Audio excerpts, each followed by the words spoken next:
There's a lot of cars going by right now, but hi, I'm Sophia. I read Sunrise on the Reaping twice now. And to that, you might say, does she hate feeling any semblance of happiness?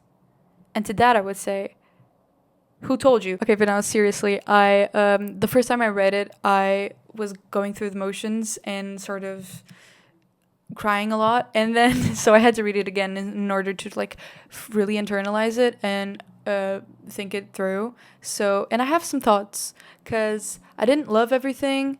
I liked a lot of things, and I have some opinions that I thought I would share, even though no one asked for them. But here I am. Oh, there will be spoilers, by the way.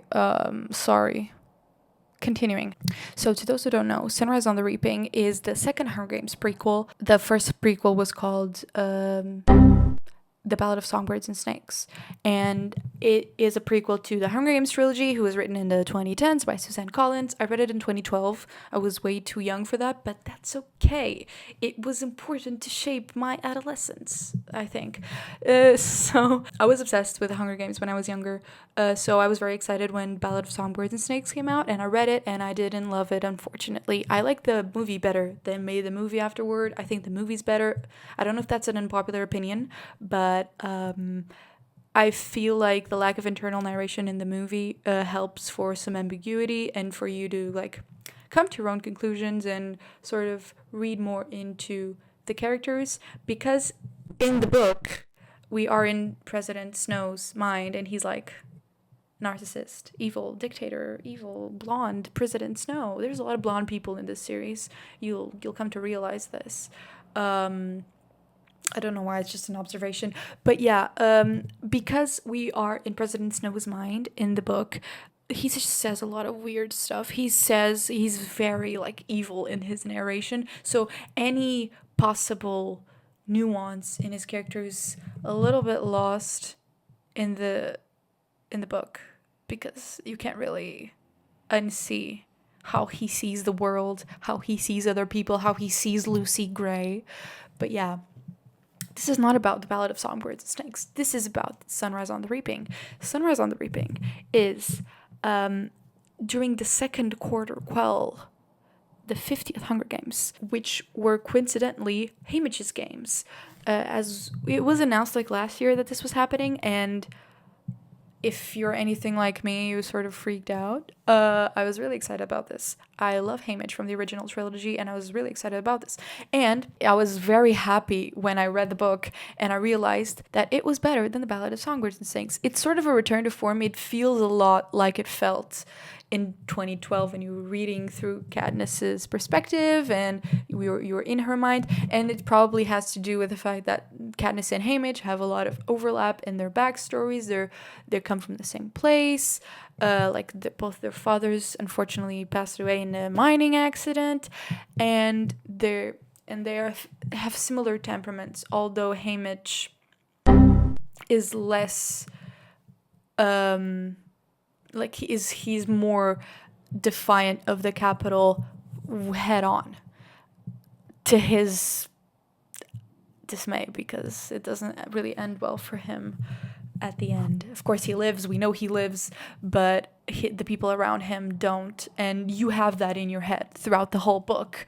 Like you meet his mother and his brother and his girlfriend, who is incredible, by the way. Love Lenore Dove, and I'm really excited about the movie for that, because they just cast Whitney Peak, and I like Whitney Peak, and I'm excited about that. As of recording this, they have announced 4 castings. They've announced Lenore Dove, Haymitch, they've announced Maisie Lee, and they've announced Plutarch. I'm particularly excited about Plutarch because it's Jesse Plemons, and Jesse Plemons is an amazing actor, and I'm excited because I love him, and I think he is a great casting for this. Yeah, I'm excited about the movie, and the book was a 10 out of 10 the first time I read it, and it was a mixed bag the second time I read it, because I had 2 main issues with this book.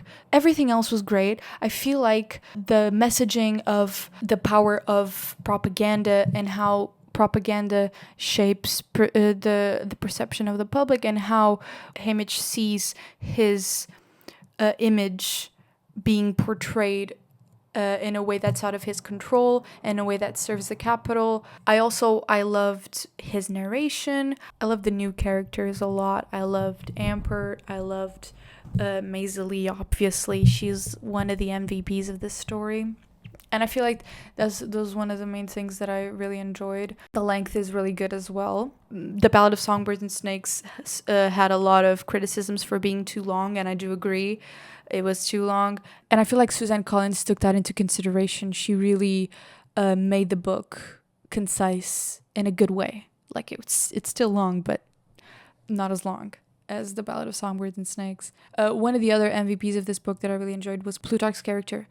Plutarch in this book, he is not like super high in the hierarchy of game makers. He's just a producer. He is filming the tributes, like their journey through, like before the games, and we see him planting seeds of rebellion head on. And I feel like that was super important for this story because he, as we know, he orchestrated the rebellion. He is sort of the director of the rebellion, as one would say.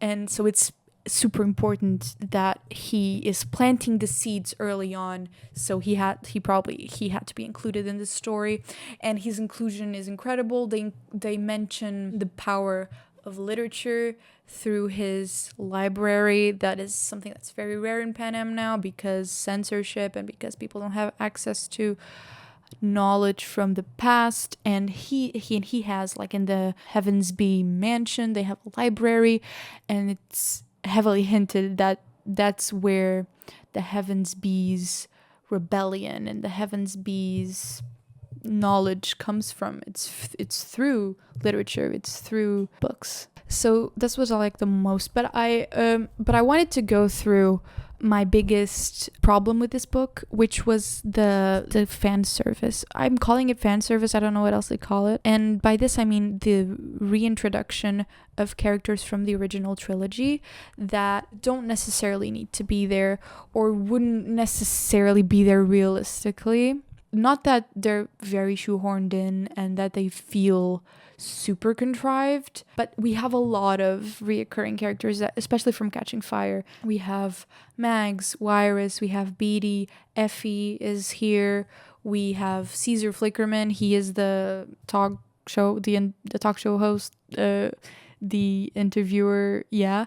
And we also meet Katniss's parents because they are Haymitch's friends, Burdock and Astrid. That was the first time I felt like, okay, this is a little on the nose and unnecessary. I felt like it could have been done more subtly, like the introduction of Katniss's parents. Like it could have been more ambiguous. Like we have hints that may lead us to believe that they are Katniss's parents if we are paying attention to it, or if we're looking for it, or like in hindsight when we're like, oh, they might be Katniss's parents, but we're not sure because that's not super relevant to this narrative right now. Obviously, Katniss doesn't exist. But no, it's very obvious that they're Katniss's parents, and I almost wish that Burdock was introduced as his own character and fleshed out, and then we got like a hint that he is good at singing and he likes singing, and to those who would pick that up and be like, oh my god, he's Katniss's father, like they would think he would be Katniss's father. Some people would say like, no, he's not, but it will be ambiguous and fun. And we also meet Astrid, who is Katniss's mom, and she's very fun and she's very proactive, which is different because obviously in the original trilogy she's very traumatized by the events of her life who haven't happened yet here. So yeah, I wish that was different. I wish they sort of done it like they did with Lenore Dove's background, because we know that she's a Baird, so we know that she's somewhat related to Lucy Gray. We don't know how because Lucy Gray vanished, but we know that she's a Baird, and we don't know if her mother would be like Maud Ivory or if her mother would be Lucy Gray, who would have returned to the Covey. We don't know.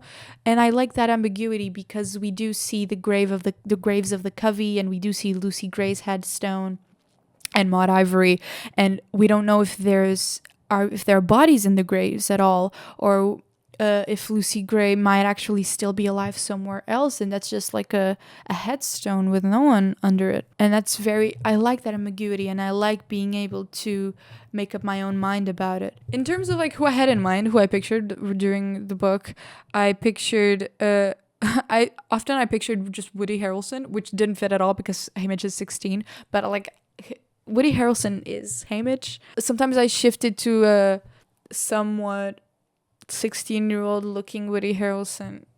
I don't know, dude. Sometimes I pictured that actor from the fan film that is very popular that I watched when I was little.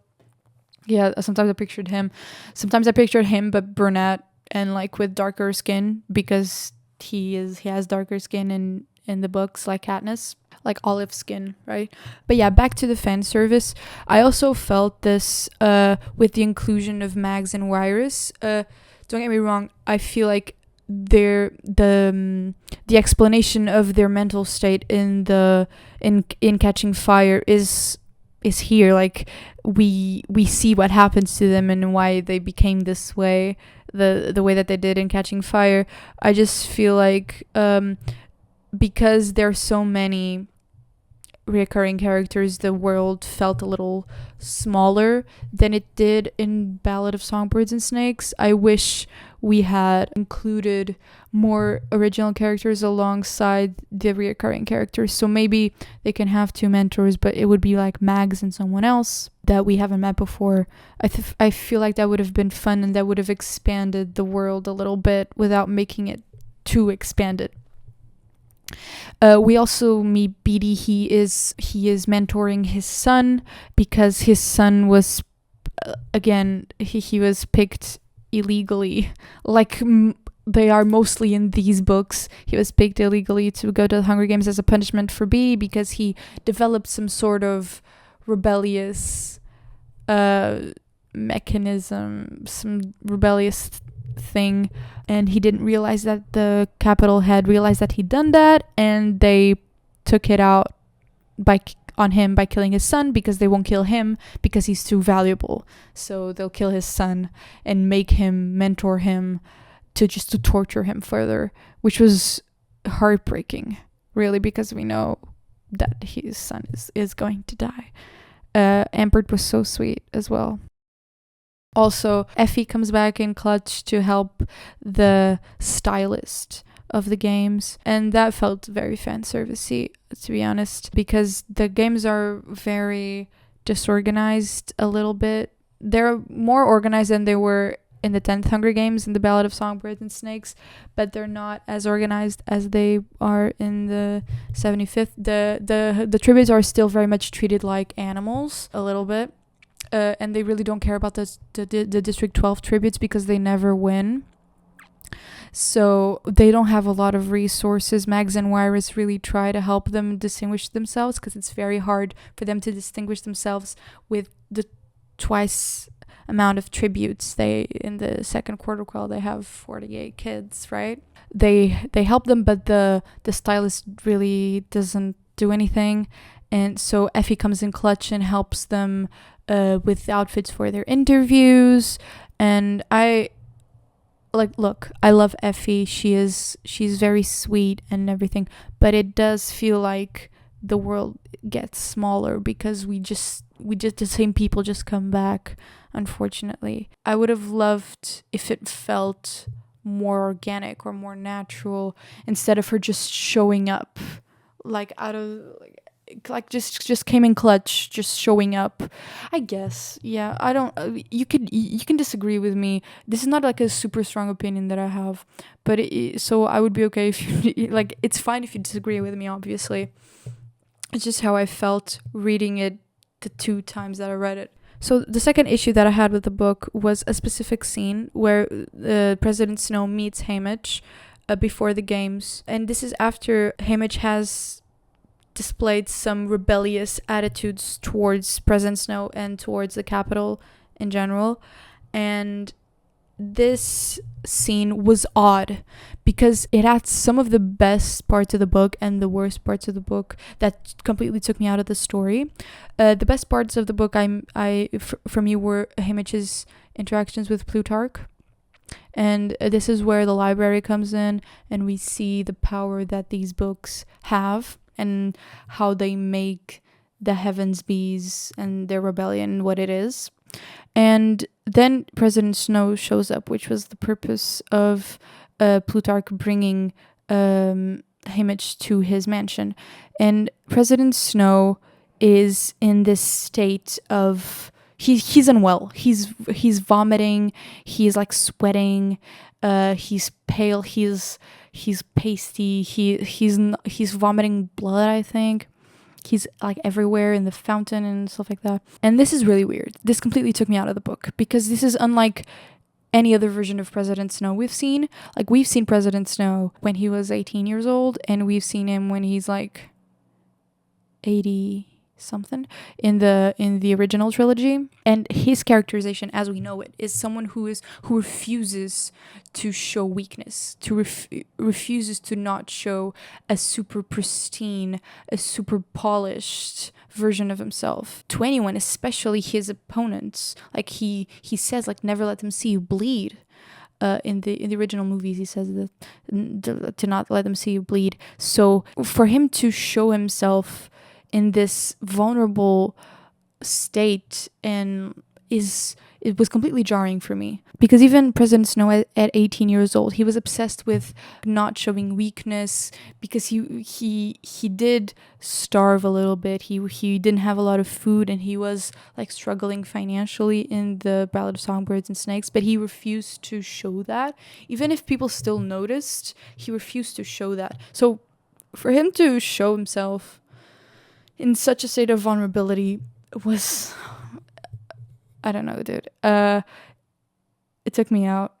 And especially to this random District 12 tribute, because there are so many tributes in this game, and you could say he has a soft spot for District 12 tributes because of Lucy Gray and everything, but keep in mind that there have been 39 Hunger Games before this one.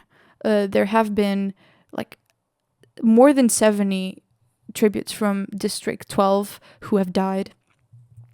So why would Haymitch be any special aside from him? Of course, he has like defied President Snow openly, but I feel like he would just kill one of his family members instead of just threatening it. He would kill his brother or something, and then say, if you don't behave, I will kill your mother and your girlfriend or whatever. Or I feel like he would have done something except of just threatening it and showing himself being vulnerable. And yeah, that was an issue that I had. It took me out of the book. And what also took me out of the book is during the games when Haymitch is deliberately trying to like blow up the arena or like stop the games, with the help of Beatty, like with what Beatty told him and Amber and everything. Like, he knows he's gonna die because President Snow basically says he's not gonna make it. But he does. But we know he does. But he thinks he's not gonna make it. But for some reason he thinks his family, like, if he defies the Capitol and blows up the arena, he thinks nothing will happen to his family, which also took me out of the book, because what do you mean? What do you mean? How would you expect that? Yeah.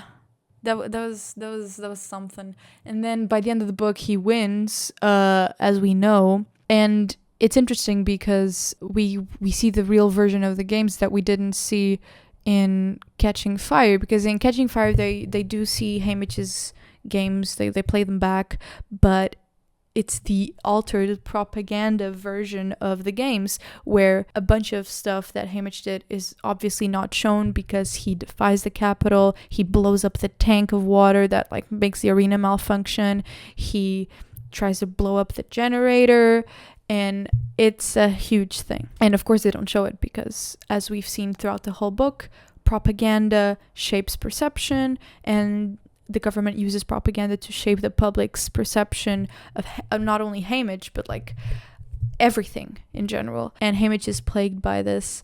So now we have like the original version of his games, which I do question if Suzanne Collins had this in mind when she was writing Catching Fire and writing the part where they see Haymitch's games. My hunch is no. Like, my hunch is that it was just a scene in Catching Fire for like some context about Haymitch, and in hindsight she decided to make this an altered version of reality. Unfortunately, this doesn't strike me as something that she had planned before. I don't know if you agree with that, but that's how I felt. So yeah, and Haymitch wins, and Haymitch comes back, and obviously they killed his family, as we knew from before, from the original trilogy. They killed his brother, and they killed his mother by burning their house down. What the fuck? Like it's such a violent death, but it's on brand for the Hunger Games, and it's on brand for the Capitol. I don't know if this is mentioned in the books. Actually, I haven't read them in a long time. The original trilogy. Do they mention that they were burned alive? I don't know, but yeah, Lenore Dove is still alive though. Not for long. She gets poisoned by the Capitol through some gumdrops, sweets that resemble the gumdrops that Haymitch gives her at the beginning of the book. So he feels like he killed her, and she dies in his arms. So it fully explains why Haymitch is the person that he is when we first meet him in the first Hunger Games book. So yeah, and that was devastating. So I think for me, the end of the book was really strong. Like it really, and then the epilogue. I forgot the epilogue. Okay, in the epilogue, I think I cried a lot. That's where I cried, not the most, but I had like happy tears, unlike the rest of the book, because we get to hear a lot about Katniss and Peeta and them giving Haymitch geese for him to raise, which harps back to the beginning of the book. So, and that was cute. That was like a little ray of sunshine in this ocean of misery that's this book. So at least it doesn't leave you on this completely miserable note. I like that. The Hunger Games gets to usually doesn't leave you in complete misery. It has some hope, some fire, for lack of a better word, and usually at the end of the narrative.